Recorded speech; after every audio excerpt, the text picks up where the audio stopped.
Well, May is Mental Health Awareness Month, so today we want to focus on children's mental health.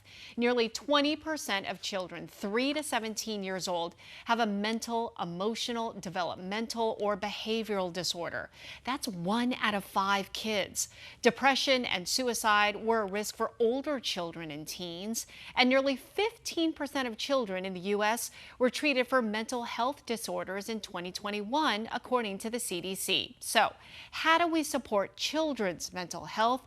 Let's ask the expert on this Wellness Wednesday. Joining me now is family therapist Julianna Lyddon. All right, let's go over some of these warning signs, what to look for when we're trying to address children's mental health. Yes, and it's so important because as the parents, you know your child best. Yes. There's a lot of nuanced stuff here. So one of the big red flags is your child suffering from a kind of depression. Are they sad? Yeah. Are they pulling away? Yeah.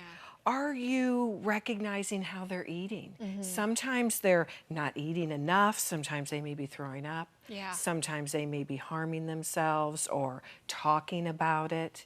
There's so much fear and anxiety that can really be exacerbated. So school issues, all of these are kind of red flags and for us to pay attention to if we're starting to recognize it. Yeah, like something's not right, something's That's right. off. So, a lot of times life situations, they can lead to some of these warning signs. So let's address some of these life situations because people may not realize like, wow, that does have an effect on my child. It does. And we're so busy. Yes. Sometimes we miss it. So it's things like maybe you're going through a divorce or a separation and you don't realize just the impact.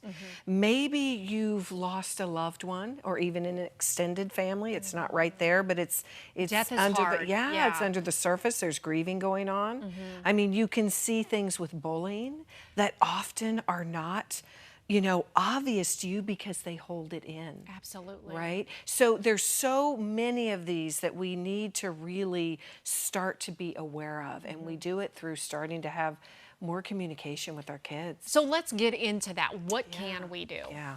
We really need to find out by talking to them, but sometimes they may not want to talk to you. Yes. But the other thing to do is to use your pediatrician or your doctor.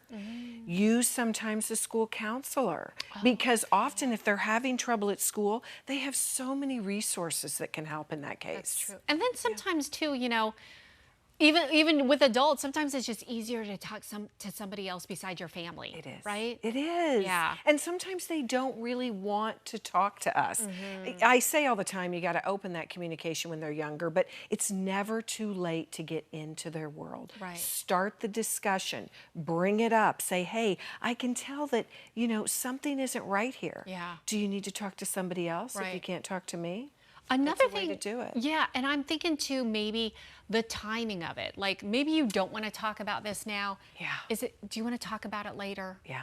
Something like I that. like it and come back because sometimes they're Yeah. preoccupied. They Yeah. got a lot of stuff going on in And their it's so world. built up that they may not be able to express themselves That's right. at that time. Right. And sometimes we didn't know how. Yeah. Right? Think about growing up. Sometimes our parents didn't do it well. Oh, And yeah. So, we're like, well, how do I do it? Right, but you don't know what you don't know. That's so, right. the whole blaming of the parents, that gets difficult too. Exactly.